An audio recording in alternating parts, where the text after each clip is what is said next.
ขอน้อมศิลการพระผ่านฟ้าเฉลิมพระชนพรรษาพระราดิไสยทรงพระเจริญจตุรพิธพรชัย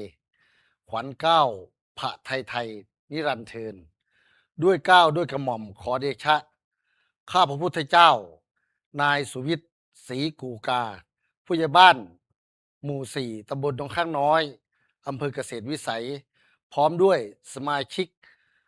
ชุดรักษาความปลอดภัยหมู่บ้านอำเภอเกษตรวิสัยจังหวัดร้อยเอ็ด